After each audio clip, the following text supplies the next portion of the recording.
Jadi Ibu Mega ini memang firm orangnya, nggak bisa sembarangan terima orang baru kenal terus dia percaya, itu nggak bisa.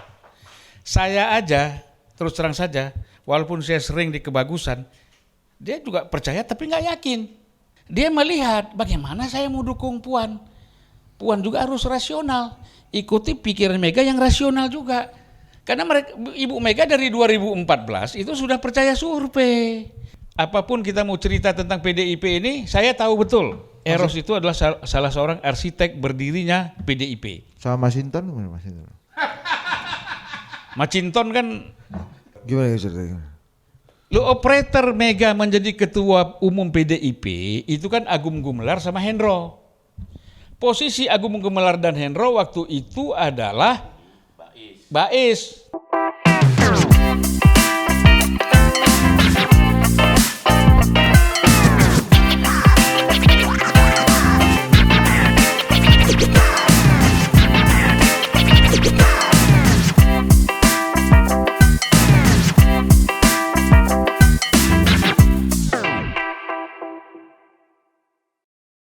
Suaranya banyak di Jadi dalam. kalau saya lihat begini, saya coba kembali sedikit, bahwa antara Mega dengan saya intens dengan Mbak Mega dan Mas Taufik itu sejak tahun 96. Intens sekali, hampir setiap pagi itu saya hadir di Kebagusan. Ini prasurvei nih. Sampai tahun berapa Bang? Sampai 2004. Ya. Nah kemudian ini kan bicara latar belakang, background. Ya. Bahwa Mbak Mega dengan Taufik Kimas itu tidak ada perbedaan ideologis. Hanya ada perbedaan taktis saja. Nah, Mbak Mega ini memang orangnya prinsipil orangnya, dan dia tidak mudah bertemu sama orang kalau dia tidak firm betul orang ini. Termasuk dalam menentukan menteri-menteri misalnya, waktu dia menjadi presiden. Jadi Ibu Mega ini memang firm orangnya, nggak bisa sembarangan terima orang baru kenal terus dia percaya, itu nggak bisa. Saya aja, terus terang saja, walaupun saya sering di Kebagusan, dia juga percaya tapi nggak yakin. Nah, lain percaya kan, kenal percaya, tapi nggak yakin. Yang nggak tahu juga intel bukan. Tapi yang meyakinkan saya kepada Ibu Mega itu Gus Dur, gitu loh. Jam 3 pagi ketemu di tempat Gus Dur itu, di rumah Gus Dur di Ciganjur. Mbak Mega datang, ada Sultan, ada ini. Mbak Mega, ini Zulfan, saya titip untuk masuk PDIP. Itu Gus Dur langsung yang ngomong sama Bu Mega. Memangnya tahun-tahun yang sebelum reformasi. 97. Ya, apa memang Zulfan mau? Dia kan HMI Gus. Mau, saya sudah ngomong kok. Gitu loh. Ya, jadi saya melihat Mbak Mega itu tidak mudah. Siapa saja. Kalau Mas Taufik itu kan lain. Baru kenal wong, apalagi orang Palembang kayak begini kan, kayak Mr. Q. Wong Kito Galo katanya, selesai itu udah. Nah, tapi kalau Mbak Mega itu nggak bisa. Nah, itu prinsip. Nah, kemudian apa yang berbeda? Ya tentu ini perbedaan bukan prinsip juga, pola-pola pendekatan. Oleh karena itu, tadi Mbak Mega yang prinsipil terbantu oleh cara-cara pendekatan approach, political approach yang dilakukan oleh si Mas Taufik. Nah, makanya ketika Mbak Mega itu menjadi wakil presiden, ya, pertama kita bicara dulu ketika Mbak Mega itu kalah bersaing dengan Gus Dur di parlemen misalnya, itu kan ada yang namanya irama suka. Partai-partai Islam kan ikut irama suka semua, pendukung Habibie, ya termasuk 50% Golkar masuk ke sana, sehingga Mega di dalam Pilpres MPR itu kan kalah. Itu komandannya siapa irama suka? Kenapa? Komandan irama suka. Itu dulu siapa itu? Alah, Baramuli. Ya Baramuli, kau ingat aja ya. Paten juga kau kan. Ya kan? Nah, Baramuli dan ada Setia Novanto juga di situ. Karena dia kan daerah pemilihannya kan NTT. Nah, jadi kalau kita lihat dari proses itu, kemudian ini kan ada satu kesadaran. Mas Taufik bilang, "Wah, ini kita harus bangun ini komunikasi dengan partai-partai Islam." Mas Taufik bilang yang paling cocok kau, Van. Itu HMI semuanya itu, P3 HMI, PBB HMI, PAN-nya HMI, semua HMI. Ini yang poros tengah itu bukan ya? Ya, poros tengah. Poros tengah. Nah, lalu ya saya berupaya lah untuk mendekati satu-satu, termasuk Golkar, mendekati Bang Akbar, semuanya. Nah, kemudian ada case rupanya itu kasus Bulog Gate. Ya kan? Dengan Bulog Gate ini semakin mengerucut itu. kekuatan nasionalisme dengan Islam bersatu untuk menghadapi Gus Dur. Karena Gus Dur ini kan begini sebenarnya. Abang nih loncat tadi masih pemilihan Mega dengan dengan Gus Dur. Ya kan itu nggak usah panjang-panjang kita cerita. Oh iya oke. Iya kan? Iya, jadi kan itu selesai tuh. Udah Oke. kalah sih. Mega kalah. Jadi wapresnya Jadi Gus Dur. wapres. Nah, waktu wapres itu kan disitulah konsolidasi lagi antara kekuatan nasionalis dengan Islam. Nasionalis ini siapa? Semua PDI plus ada Golkar di situ sebagian Golkar kan masuk ke poros tengah untuk mendukung Gus Dur waktu itu kan. Nah kemudian Gus Dur ini kan suka mengancam. Ini Akbar bisa masuk penjara, ini bisa masuk penjara, ini takut orang sama Gus Dur ini. Akhirnya mereka, kita ini kalau udah begini harus bekerja sama dengan PDIP. Ya kan, dengan Mas Taufik, dengan Mbak Mega. Akhirnya terkonsolidasilah itu. Kebetulan ada kasus Bulog Gate. Ya kan? Semakin kuat. Gus Dur tinggal sendiri. Bahkan PKB pun sudah gabung ke sini Matori Abdul Jalil. Nah, sehingga kita lihat begitu mudahnya MPR melakukan impeachment kepada Gus Dur sehingga Gus Dur terpilih. Nah, kaitannya sama yang Mr. Q jelaskan tadi gimana, Pak? Nah, ini semuanya berkait, jangan kau potong-potong. Aduh, ini kau terkait terus. Ini gak ada yang terkait. Iya. Semua ini satu nih. Lanjut. Ya kan? Iya. Nah, kemudian Kan kita tahu ya kan Pak. Cerita Abang. Kemudian- kalau tanya Tapi saya, Bang, Ya. pertanyaan saya juga sama Bang. Apa kaitannya Bang dengan Ya. cerita 2024? kemudian Ibu Mega kan terpilih menjadi presiden. Ya kan? Ibu Mega terpilih menjadi presiden. Nah, saya sempat ditanya, Julvan, kawan-kawan kita yang ada di Bulog Gate itu kemarin, yang membantu kita siapa saja? Saya jelaskan satu-satu sama Ibu. Ini bukan Mas Taufik yang tanya loh. Bu Mega langsung yang tanya. Mbak, kalau P3 Bahtiar Hamzah, Ali Marwan Hanan. Saya jelaskan begitu. Itu yang jadi menteri semua Nah, itu. kalau PAN itu Hatta Rajasa. Kalau PBB itu Yusril sama Ahmad Margono. Ada. Kan almarhum Ahmad Margono itu, ya kan? Kalau si Ahmad Margono. ya almarhum kan PBB. Ahmad Sumargono. Ahmad Sumargono Oh, ya oke, PBB. Kau salah satu huruf aja, aduh ini peserta ini. Iya Sumargono. Detail Bang kita Bang. Iya. Detail. Ya. Surveyor soalnya kan. Udah salah marahin pula kita. Iya. Bang. Senior nggak bisa Itu dilawan. hari-hari kami Bang. Mr. Q hari-hari kami itu Mr. Q. Nah, tadi Ahmad Sumargono. kan? Mr. Q sekali aja udah mau resign Mr. Q. Kita tiap hari katanya. Ya. Kemudian Saya tambahin Bang, panggilannya Gogon. Gogon, Mas Iya. Gogon. Nah, Akurat kan? ketua apa tuh ada Kisdi. Top. Apa tanya lagi. memang Top Mr. Q nih. ini bekas-bekas Islam kanan begini.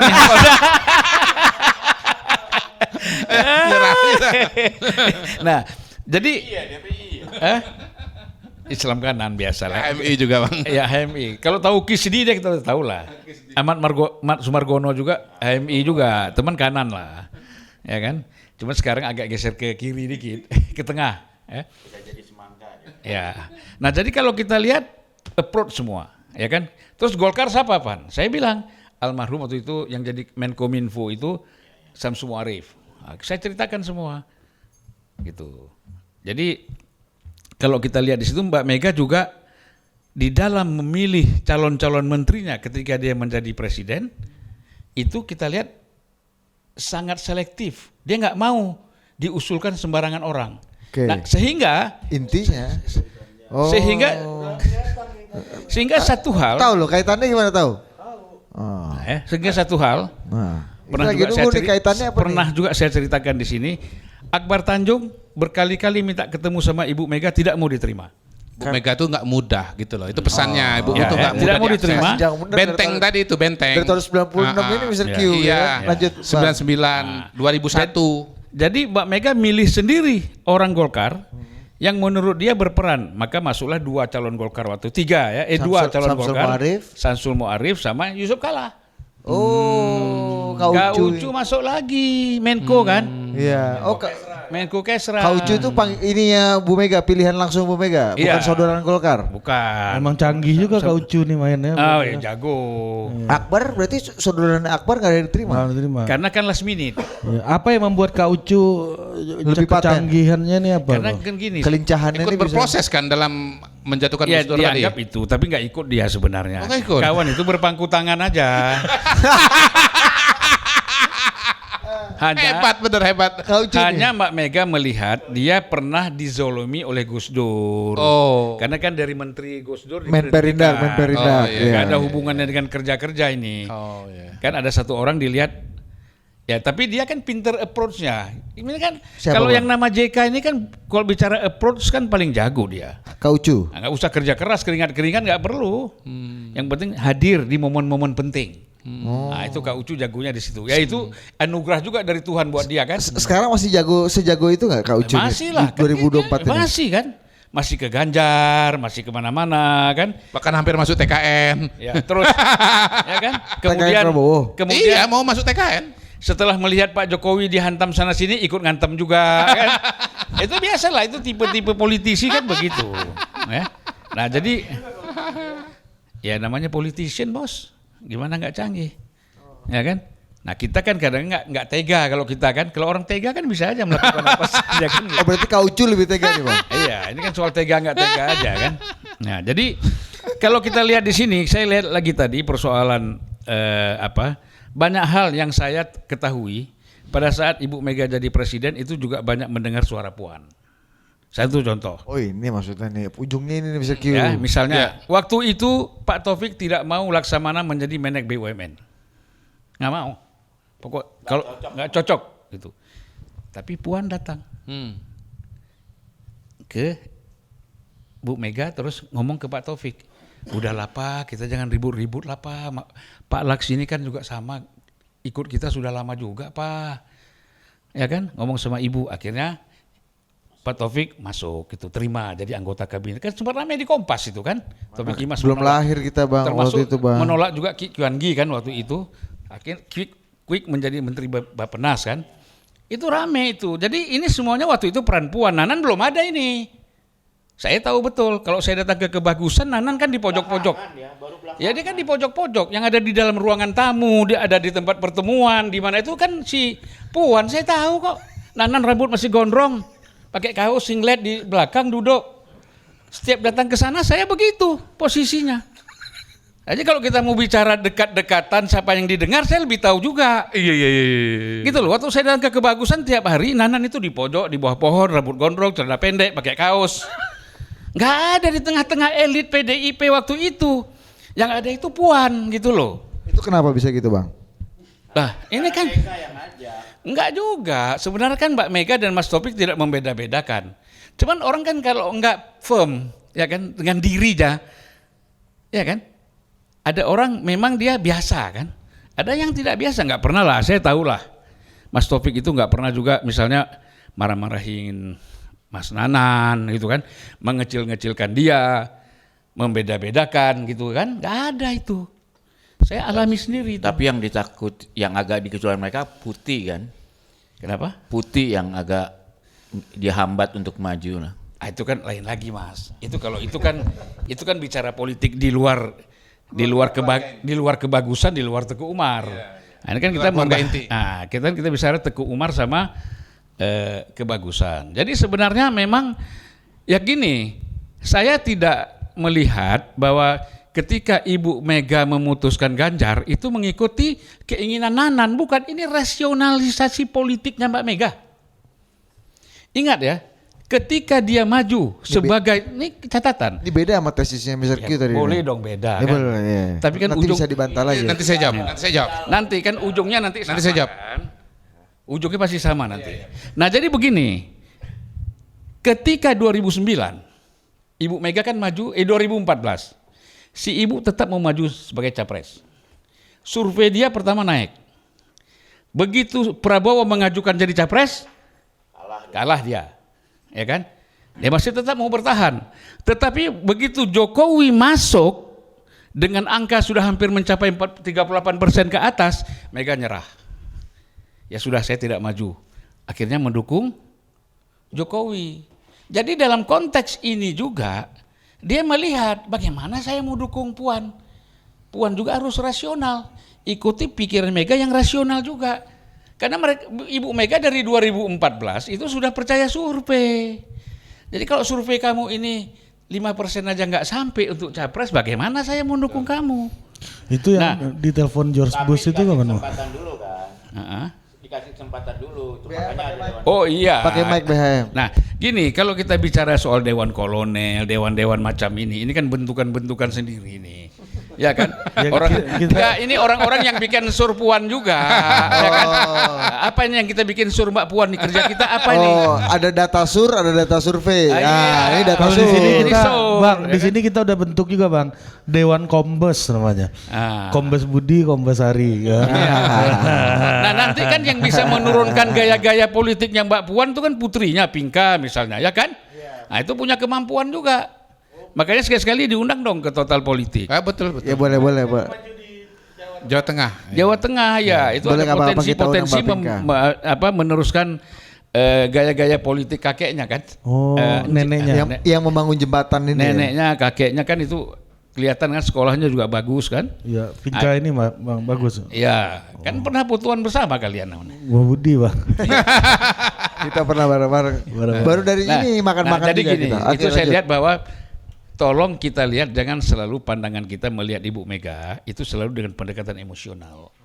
Dia dalam situasi politik itu banyak rasionalnya. Saya tahu hubungannya dengan Pak Taufik secara politik itu nggak ada masalah. Saya tahu betul, ya.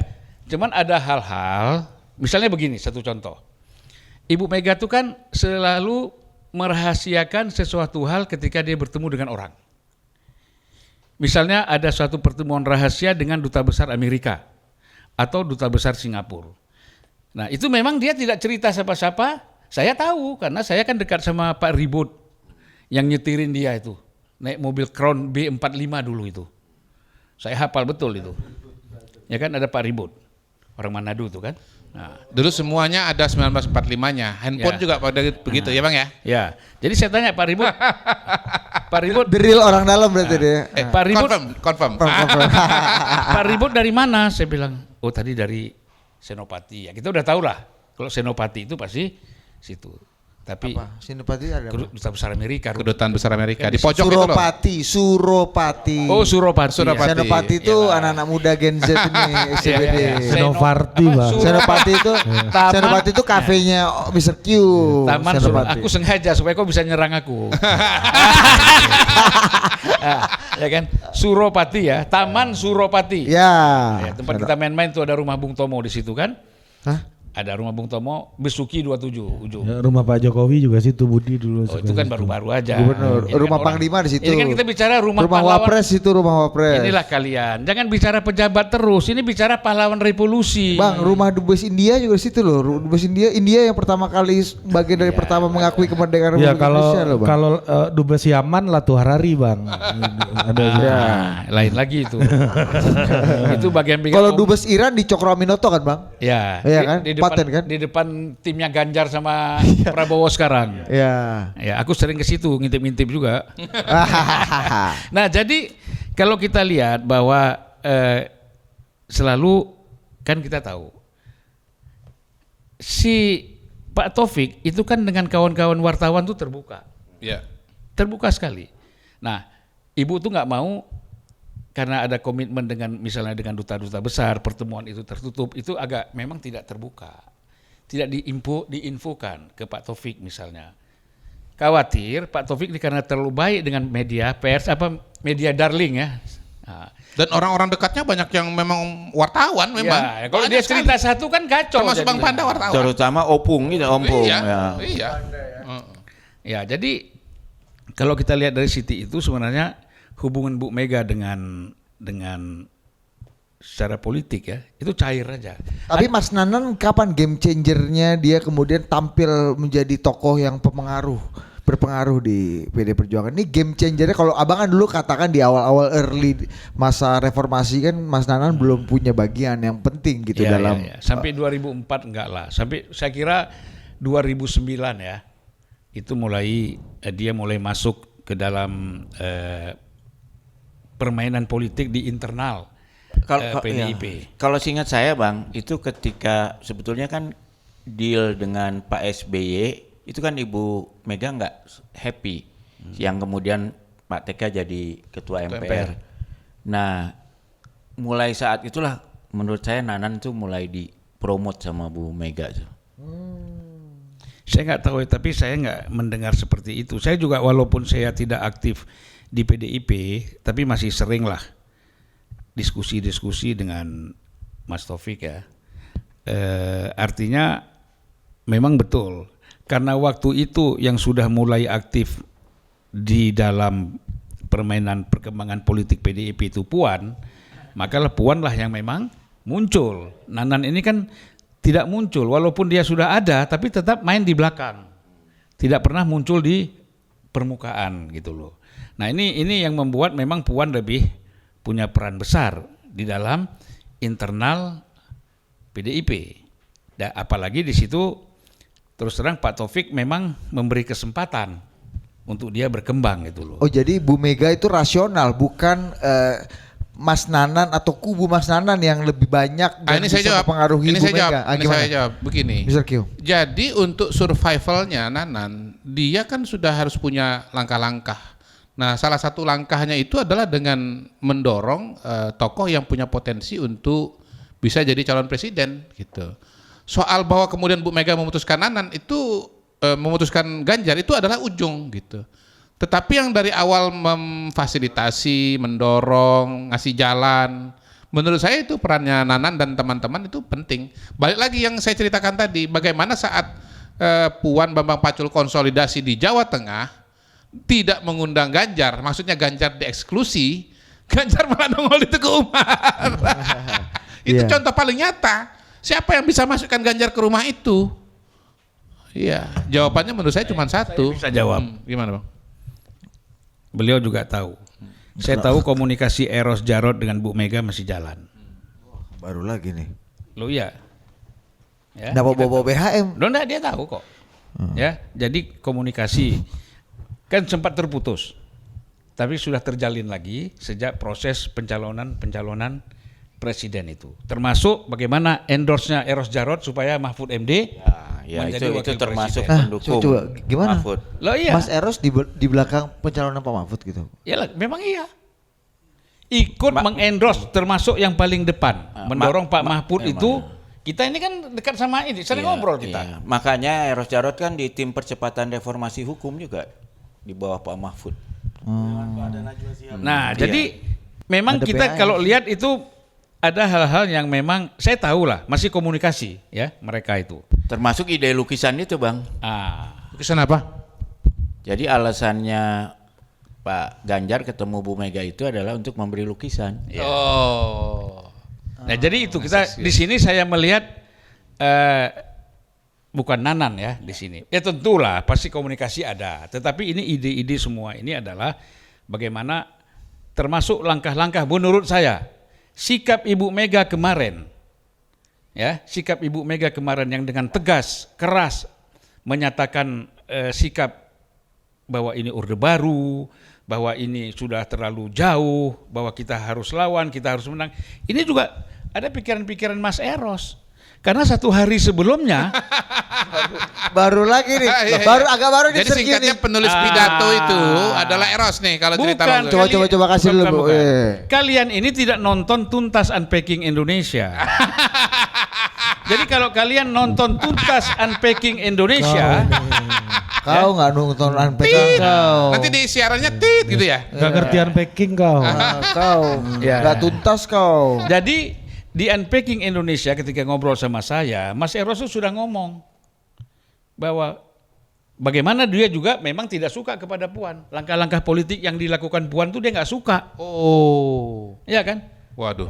Karena ada Harus latar nonton saya belakangnya. Dari dulu TK sama Eros nggak cocok kan. Ya. Kenapa tuh? BHM kenapa? Kenapa Bang? Kenapa Bang? Kenapa BHM? Oh, itu beliau yang lebih Bang tahu. Zul gimana? Iya, Bener iya. nggak? Bener nggak tuh? Pagi yang Bukan cerah. begini. Kan kedekatan Mas Senyum di kedekatan bibir. Mas Eros dengan Mbak Mega ini kan sudah jauh sebelum mereka Mas Taufik dengan Mbak Mega itu menikah. ini kan urusan sama-sama dengan guru di musik, ya kan? Kemudian Menteng lah. ya orang Menteng, apa namanya tempatnya? Apa bang? Tempat band mereka itu dulu apa? Cikini guru Pegangsaan. Bukan kebangsaan, geng kebangsaan sama si Pegangsaan. Pegangsaan bang, pegangsaan. Aku bilang apa? Kebangsaan abang bilang. Kalian Itu ada salah ini kan. terus orang. Kinan Nasution dan Pegangsaan. Ya, kawan-kawan. rumahnya Debbie Nasution itu. Ya, Rumah ya, Kenan, Pegangsaan. Debbie kan di situ dekat kantor Golkar itu kan. Dekat rel kereta. Lengkap lagi aku nanti, lebih detail dari dia lagi. Jendelanya di mana, pintunya di mana. Nah, jadi kalau kita lihat dari Elit lama Jakarta. ya, Elit lama. kalau kita lihat dari situ itu sudah dekat sejak awal memang, ya. Dan bahkan dengan Ibu Fat, sekarang kan ketua Yayasan Fatmawati itu kan Eros Jarot, gitu loh. Nah, yang sedang menuntut tanah, yang kerjasama sedang menuntut aguan ini katanya mengambil tanah keluarga Ibu Fat itu kan lagi ramai juga itu. Makanya Eros Jarot sekarang jadi ketua anti mafia tanah. Oh. Nah jadi kalau kita lihat di sini kita harus lihat faktor-faktor ini gitu loh. Nah, Jadi dan ini Mas Eros By the way, comeback ya sekarang. putusnya Eros dengan Mega itu kenapa waktu itu? sebenarnya kalau kita bicara Itu gini, Kongres Semarang dong. Iya, jadi kan itu saya pernah bicara Kongres Semarang. Ini kan cerita begini, ini kalau saya mau review lagi ya. Boleh. Ada waktu bang, ada waktu. Kita Pernah dengarkan. satu hari saya, Mas Eros dan Mbak Mega itu duduk. Mbak Mega kalau panggil Eros nggak pernah Eros. Eros. Panggilnya apa? Kumis. Kan Mas Eros berkumis. kumis. Iya. Jadi kita panggilnya kum. Kalau manggil abang apa? Hah? Kalau manggil abang Kot, apa? jenggot. Fun lah. Van. Kirain got, jenggot. Kan? Kum, siap-siap ya. Nanti kita kongres kedua mungkin aku tidak maju lagi jadi ketua umum. Oh. Gitu. Tahun berapa itu berarti Bang ya? Itu kan aku lupa 2004 kan. 2004 ya? Kongres di Semarang kan. Karena 99 kita kalau nggak salah kongres di Bali. Kemudian 2004 awal ya. Nah kemudian oke, kalau gitu siap-siaplah kita maju. Konsolidasi Mas Eros kan ke beberapa Mau daerah. jadi calon ketua umum Eros? Karena kan Mbak Mega bilang kalau aku nggak maju kamu siap-siap. Oh, oke. Kan gitu.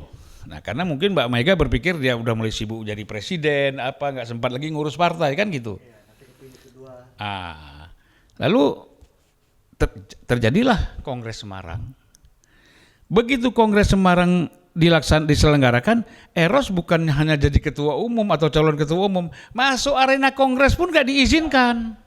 Oleh TK di blok. Ditutup. Ditutup, tidak boleh. Oleh Ya nggak tahu lah, pokoknya panitia, ya kan? Panitia waktu itu mengatakan Eros tidak boleh masuk. Oh. Supaya konsolidasi tetap ke Megawati. Ya, orang takut, gitu kan? Takut. Nah, saya terobos ke dalam, masuk ketemu Bu Mega. abang boleh masuk. Menarik. Bisa, saya masuk. Saya kan anggota. Saya nggak anggota DPR kan. Iya, top. Siapa pula mau tahan-tahan kita ya? Iya. Kemudian Sekarang aja nggak berani nahan, apalagi dulu. mereka tahu hubungan saya dengan Ibu dan Mas Taufik. Saya masuk, ada Mas Taufik di ruangan tamu hotel VIP itu, ya kan tempat dia istirahat. Saya bilang, Mbak Ega, itu kok si Kumis, Kum nggak bisa masuk, saya bilang. Nggak bisa masuk kemana? Ke arena Kongres. Oh gitu, Mbak Mega diam aja, ya kan? Udahlah, daripada dia pikir ini jadi rame, didiamkan aja. Loh kan saya bilang, Mbak Ega kan bilang waktu itu, siap-siap dia jadi ketua umum.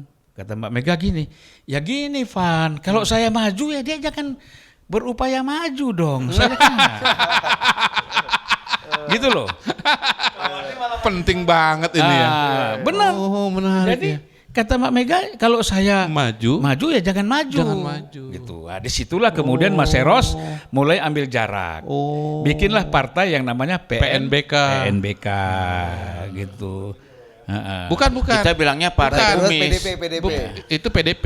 Kalau ini PNBK sendirian. PNBK. Kalau PDP Kalau itu Roy itu- Janis. PDP itu Roy Janis. Itu Roy CS. Janis itu Kongres Bali. Betul, pecahnya, kongres ya. berikutnya. Roy Janis, terus kemudian Laksamana Soekardi, Arifin Panegoro. Noviantika Arifin Panegoro. Nasution. Ah, itu yang ada- partai yang katanya nggak ada ketua umum di sini. Iya, itu- Habis itu kelahi semua atau dengan yang lain. Kalau itu ada Masa kereta semuanya lokomotif. Enggak, itu ada perannya Arifin Banigoro. Ada itu. gerbong. itu ada lagi, itu ada perannya Arifin Banigoro, grup Jenggala. Nah, beliau tahu juga tuh. Eros. Nah, Ya, terus ya, jadi kan setelah itu berjarak. berjarak. Mas Eros bikin lagu-lagu nih pagi yang cerah. Itu sebelumnya kau belum lahir itu tuh. Jauh Udah sudah lama. merah. Belum lahir kau. Oh, ada. Itu tahun 77. Bagaikan langit Ngawur aja. berpelangi. Iya itu tahun 77. 77. Awal tua juga, gimana dong? Belum ada PDIP waktu itu. Belum ada. gitu. Inilah kadang-kadang. Iya. Ada. Oh gitu Bang, ya kan. Badai pasti Itu lebih lama oh, lagi. lebih lama lagi. Aduh. Mana dong yang setelah? Mana karyanya setelah gagal politik ini nih? Tapi kalau itu udah lama. Kalau George Bush sama Firaun selalu. Dia belum tahu waktu itu Eros Jarot malah masuk Islam Jamaah ya enggak? Oh Islam Jamaah. sebelumnya. Benar. kebayang Eros Jarot Islam Jamaah. Ya Eros Islam Jamaah bersama dengan Kenan kan apa semuanya kan Islam Jamaah itu. Tapi dia keluar duluan. Karena Ya. Ketemu Khomeini segala. Nah, itu waktu abang revolusi yang Iran. pengaruhi ya? Enggak. Udahlah Erosnya jalannya kemana-mana udah. Seniman. Lanjut kemudian kembali ke tahun belakangan ini kan, Mas Eros masuk kembali dan menjadi salah satu faktor pemengaruh Ibu Mega, betul itu Bang? Dari tesis abang itu. Oh tadi. iya betul. Sekarang komunikasi itu lancar, jalan. Ya, komunikasi. apa momentum rekonsiliasi dua tokoh ini Bang? Sehingga Mas Eros kembali ke gelanggang dan punya tempat yang Ya, jadi spesial gini, juga dia di Ibu itu Mega. kan walaupun dia keluar dari PDIP, tapi sebagai seorang nasionalis, ada marhenismenya di dalam dirinya itu, dia kan menjaga marwah ini, marwah keluarga Soekarno, marwah PDIP yang dia ikut mendirikan, ya kan dia ikut arsitek ini Eros ini untuk PDIP loh. Yang lain ini kan baru-baru masuk aja nih menikmati. Eros itu arsitek. Jadi apapun kita mau cerita tentang PDIP ini, saya tahu betul. Eros itu adalah salah seorang arsitek berdirinya PDIP. Sama Mas Hinton gimana Mas Hinton? Macinton kan ya, belum lagi. Ya, jangan. Ya kan dia Emosi gue liatnya. Apa sih ini orang pertanyaannya? Ntar dia tanya lagi Budiman, Sujatmiko lagi. Ini apa sih? nah, kalau Rame, cerita rame. yang Arifin Panegoro ini saya sedikit ya nyambung apa yang loh kan tadi minta dijelaskan. Iya, iya. Yang Jenggala kan. Ya kan. Nah, sekarang jadi kalau oke, kita bicara Eros lagi. Nah, jadi enggak kan tadi kau enggak setuju bicara Jenggala. Inilah. Kan kau yang protes dari tadi. Ya. Apa sih ini orang Bang? Enggak jelas. Coba tanya sekolahnya di mana. Sama sama Abang. Sama abang Bang, ketua alma mater kita. Anak UNAS Bang. Tapi aku lulus dia enggak. Lulus. Coba kita cek ijazahnya dulu Bang. Ya kan? Saya lulus di sekolahnya Pak Takdir, nah, Iya, Sultan mertuanya. Takdir. Ya, Sultan Takdir STA, dari siapa STA. nah? Aku pernah sekretaris Pak Takdir. Sombong banget Bang. Siapa nggak sombong, Mas profesor. Sultan. Filosof kita, teori nilai-nilai ya kan? Ini anaknya nih, anaknya. Nah, yang jadi, laten dan manifest nih Pak Takdir. nah, jadi begitu kalau kita cerita. Jadi peran Mas Eros pun sekarang besar di dalam. Tadi belum terjawab, masuknya kapan? Comeback, masuk gelanggang. Sebenarnya selama ini pun komunikasi itu jalan. Cuman sekarang kan karena tensi politik tinggi, kemudian Mas Eros itu memang sudah lama tidak cocok dengan Pak Jokowi. Kembali lagi, dia pertama ngomong tanggal 22 Juni 2022, dia mengatakan, dia unpacking, bahwa Jokowi dikendalikan oleh seseorang yang namanya LBP. Ya kan, saya tahu di belakang Jokowi siapa. Itu dijelaskan oleh Mas Eros tahun 2022. Nah kemudian sikap yang ketidaksesuaian ini, ketidaksukaan ini ditambah lagi dengan situasi politik sekarang, sikap Pak Jokowi yang berseberangan dengan PDIP itu menjadi lebih tajam gitu loh. Nah tentu kan di sini terus terang saja gimana pun secara prinsip baik ideologis maupun politik Mbak Mega tuh tidak pernah ragu sama Eros Jarot. Ya, karena itu dari ngadepin Pak Harto dulu kan. Ya tidak pernah ragu. Lagi ketika orang nggak berani ngadepin Pak Harto, Eros sudah Nah, cuman kan di dalam lingkungan Ibu Mega itu ada orang-orang yang berupaya menjauhkan Mas Eros dari Ibu Mega. Nggak usah sebut nama, lingkungan itu kan luas. Kau tadi udah sebut-sebut dewan ini, dewan itu, hantu belau kan, banyak di situ yang model-model begitu, ya kan? Nah, itu mereka tidak suka. Kenapa? Kalau ada Eros di situ, mereka bisa tersingkir. Ya misalnya satu contoh pengalaman, Pramono Anung ketika baru mau masuk PDIP, ya ketika dia masuk PDIP, Ibu Mega tidak mau terima. Iya. Kan dulu kan mau masuk itu Pramono Anung, terus yang jadi dubes di Jepang ini siapa? Heri Ahmadi, geng-geng itu kan, geng-geng ITB gitu kan. Kan Ibu Mega tuh nggak mudah, apalagi Mas Taufik, ini kader-kader PSI semua, Van. Ya kan? Ada cap kader PSI itu? Ya adalah, ya kan gitu kan biasa, tapi bukan bermusuhan gitu kan. Maksud dia ini bisa nggak jalan bersama kita gitu loh, itu di dalam gerak langkah melawan Soeharto ini, bukan dia bermusuh di sana PSI di sini PNI, nggak ada, bukan soal itu ya, bukan soal aliran nih, soal bagaimana kita menentukan sikap bersama menghadapi Soeharto. Nah, terus ragu kan ini Mbak Mega terhadap orang ini, siapa yang meyakinkan Mbak Mega? Ya Eros Jarot. Udah Mbak, ini kawan kita, ini bisa, ini kita yakin dia bisa bersama-sama kita. Diyakinkan oleh Eros Jarot kepada Mbak Mega, diterimalah mereka. Dan Eros Jarot tuh berani meyakinkan karena Pak Mas Pram itu kan salah satu sponsornya Pak Beni Murdani. Iya. Ya Megawati kalau tanpa Beni nggak jadi ketua umum PDI lah, itu aja intinya. Lah iyalah. Gimana ceritanya? Lo operator Mega menjadi ketua umum PDIP itu kan Agung Gumelar sama Hendro. Posisi Agung Gumelar dan Hendro waktu itu adalah Bais, asistennya Direktur BIA, salah satu Direktur Bais, Agung Direktur Intelijen, si ini juga Direktur apa? Hendro. Kemudian tukar tempat mereka kan, gitu. Habis itu kedua-duanya kan menjadi As-Intel Kodam. Hendro masuk ke Kodam Jaya, ini masuk ke Siliwangi kan gitu. Dari situ menjadi Danrem kan gitu terus semuanya. Kalau kita lihat sejarahnya. Jadi operator di Medan itu yang menjadi, makanya Hendro dan Agung kemudian menjadi menterinya Mega.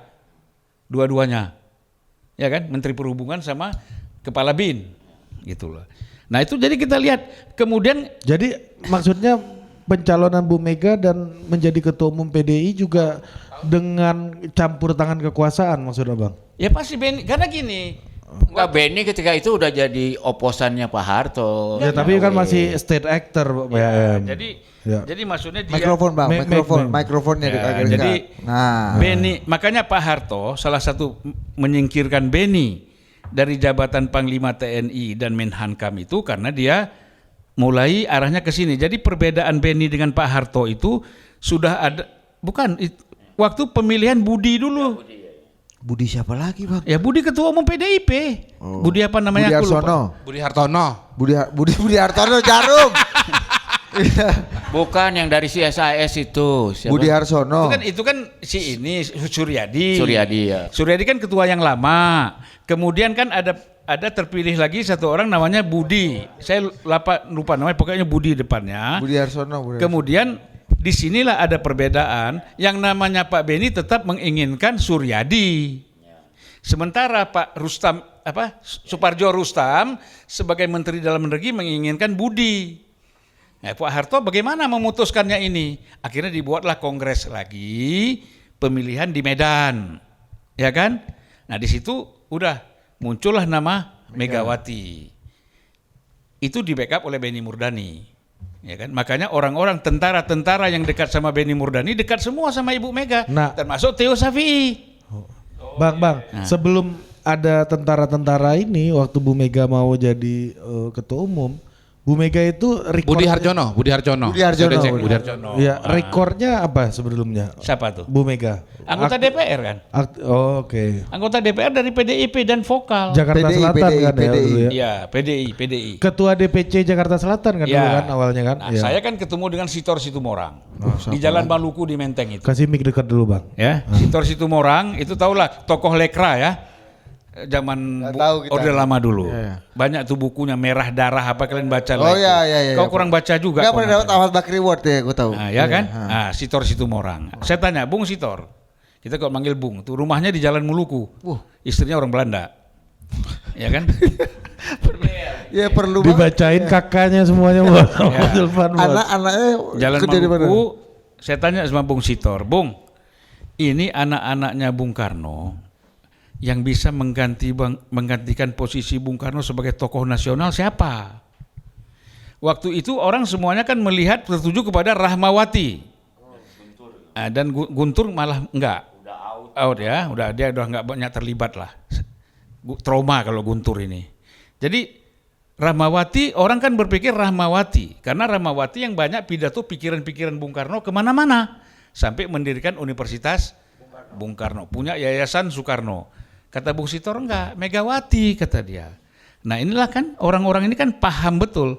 Artinya apa? Ada satu sifat kejiwaan Bung Karno itu dalam diri Megawati.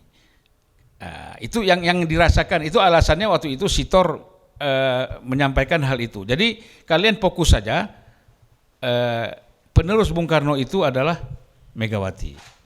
Kata Sitor Situmorang. Ya udah, akhirnya terkonsolidasilah semua arah itu orang-orang nasionalis, orang-orang Orde Lama yang ingin men-take over PDIP, semua terkonsentrasi ke Megawati. Nah kemudian memang waktu itu kan memang terus terang saja ada satu kekecewaan Pak Beni tahun 90 kan berdiri ITSMI. Nah ITSMI itu berdiri, ini dianggap Soeharto mulai memberi kesempatan terlalu porsi besar kepada kelompok Islam dengan hadirnya Habibie. Kecewa atau takut ini Beni ini? Lebih kemana? Ya campur aduk. Campur aduk dalam diri dia ini kan. Sampai ketika itu saya bertemu ke salah seorang petinggi di Seknek, orang kedua setelah Sudarmono. Dia bilang, ini saya seperti dapat informasi Beni mau masuk Islam nih. Oh kita nggak tahu Pak, saya bilang gitu kan. Saya nggak tahu. Jangan-jangan kartu namanya udah pakai tulisan Arab nih, saya bilang gitu, saya candain kan. Masa dia serius pula? Padahal kita bercanda. Saya waktu itu datang bersama putra Bung Tomo tuh Bambang Sulistomo, ketemu dia. Nah jadi kalau kita lihat ini memang unik ya kalau kita analisis gitulah Pak, bahwa faktor Pak Beni ini menjadikan Megawati itu memimpin PDIP, kemudian diserbu pada tahun 97 ya 27 Juli maksud saya. Lalu setelah itu ribut dan kemudian terpilih menjadi ketua umum PDI Perjuangan dan meninggalkan yang namanya sisa-sisa Orde Lama itu, Orde Baru itu yang namanya PDI. Disitulah mulai kita lihat banyak perubahan-perubahan, terpinggirkanlah tokoh-tokoh PDI tua yang lama gitu, tidak diajak lagi. Bahkan banyak tokoh Golkar yang masuk, seperti Yakub Tobing, Bataniari, ya kan, Cahyo, banyak yang tokoh-tokoh Golkar yang bergabung dengan PDIP yang punya latar belakang PNI atau nasionalis gitu loh. Di daerah pun terjadi begitu. Ya di daerah terjadi begitu. Jadi udah rekonsiliasi nih antara Golkar dengan PDIP pada masa itu, tapi bukan secara organisatoris, hanya secara individual. Tapi individu-individu ini kan punya basis yang kuat di daerahnya masing-masing kan. Ya. Nah, makanya lebih mudah untuk PDI waktu itu bisa meraih suara, kalau nggak salah kursi 33%. Suara 33%, kursi 35 ke atas ya. betul. Gitu. Saya salah satu berjuang di situ menjadi anggota DPR RI. Jangan Yang lupa abang, Kobut. yang abang interupsi untuk menolak pertanggungjawabannya Presiden Habibie 99 kan waktu itu kan. Lah iyalah. Tapi kenapa abang nggak jadi menteri waktu itu? Kita kan nggak ada urusan itu. Kita ini kalau Ibu Mega tanya siapa yang pantas jadi menteri, kita sodorkan. Iya. Tapi nggak mungkin kita nyodorkan nama kita. Dia memang levelnya seperti itu. Salah satu yang juga seperti beliau ini namanya almarhum Cornelis Lee. Itu menurut saya orang yang sangat berpengaruh. Tapi nggak jadi menteri juga. Melahirkan konsep-konsep. Iya, dia dan dipercaya oleh Bu Mega. Betul. Ya sama kayak Eros Jarot lah. kurang apa dekatnya. Tapi kan untuk menjadi menteri kan memang Eros juga tidak mau. Iya, momentumnya Mas Eros balik ini masih agak-agak abu-abu, tapi ya udahlah kita anggap sebuah kebenaran aja kan, Mr. Q kan. Itu bukan abu-abu, jelas kalian aja nggak tahu. Jadi kalau kau nggak tahu jangan kau bilang abu-abu. Enggak, abang tadi menjelaskannya belum clear. Di sini masuknya barang ini. Udah masuk. Ketika iya abang ada, tapi kan itu Lo kan tadi udah kita Mau minta bilang. tanggal, waktu dan tempat, Bang. Endorse-nya si Mahfud. MD, ya kan? Kemudian yang sekarang meyakinkan Ganjar, ya, dan akan dibuat mungkin ada satu gerakan organisasi yang serius untuk bagaimana mengkonsolidasikan ini, gitu loh, ya kan? Supaya gini juga, konsolidasi ini bukan harus konflik dengan Pak Jokowi, tapi kan harus ada orang yang berpikir, kan gini, kalau orang di dalam semua ini kan begini semua kan, apa ini sebenarnya yang terjadi di luar? Tapi kalau ada orang di luar yang melihat ke dalam, nah kemungkinan besar itu bisa tahu di mana kelemahan-kelemahan titiknya yang masih bisa dipertemukan, kepentingan-kepentingan di luar dan di dalam. Nah, Kan sederhana aja sebenarnya. Ini beginilah, ini politik ini kita selalu melihatnya, kita kan sudah pernah bahas, politik ini ada juga dunia intelijen di dalamnya. Approach itu akan dilakukan. Pasti di belakang itu Pak Hendro bergerak, Agung Gumelar bergerak, ini ahli-ahli intelijen ini, ya kan?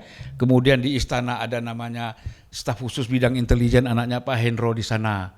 Siapa? Dias. Ya, ada macam-macam ini. Ini intelijen bergerak ini semua. Ada Budi Gunawan, semua mereka, kita terus terang ini bergerak bagaimana mengkonsolidasikan ini, kekuatan nasionalis ini nggak boleh pecah. Kalau pecah bahaya. Kita jangan anggap remeh.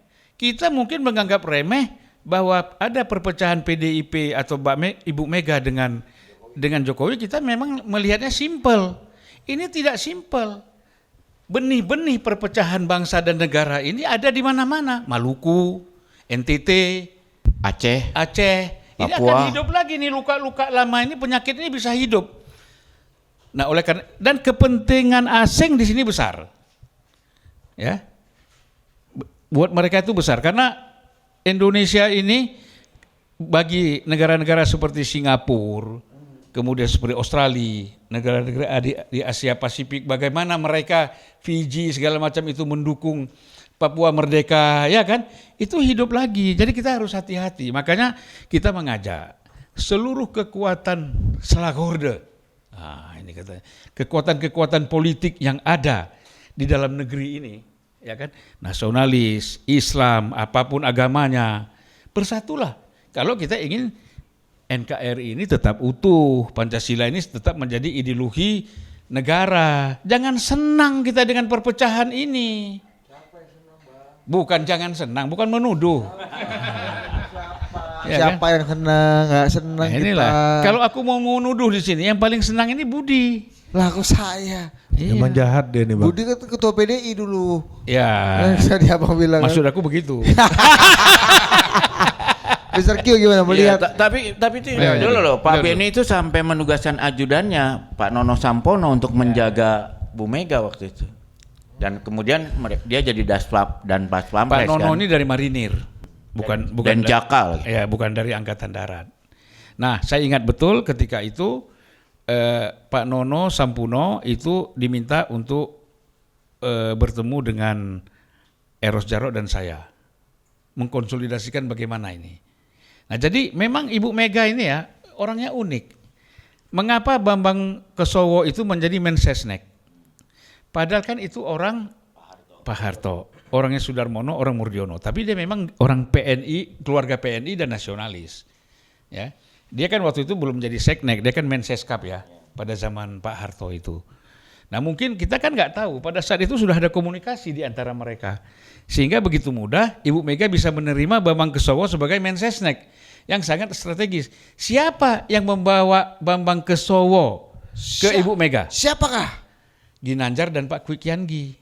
Nah, apa hubungannya? Nah, ya Ginanjar kan orang seknek. Oh iya, orang Pak Mur ya. Nah, jadi artinya pasti Pak Darmono. Pak Kwik ini pernah ditanya sama Ibu Mega. Siapa sih yang pantas menjadi Mensesnek? Nah, dia pasti kalau dia cari orang seknek dulu dong. Ketemu sama Ginanjar. Iya kan?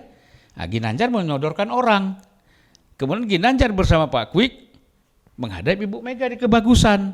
Diusulkanlah namanya Bambang Kesowo Pak menjadi BK kan Mensesnek. sebelumnya jadi sekretaris wakil presiden dulu Bang, kemudian naik jadi kemudian Mensesnek. Kenapa? Jadi Seswapres kan. Seswapres kan bicara presiden Mensesnek. Kau Iya, nih. maksudku ada jenjangnya Iya, itu dulu tapi Bang, ada yang meyakinkan itu untuk menjadi Mensesnek, Ginanjar. Ginanjar dan Oke. Pak. Ini kembali ke situasi sekarang dulu nih. Iya. Gak ngerti kau nih. Ya Iya. udah. Dan Pak Ginanjar itu dari keluarga nasionalis juga. Ya. kan.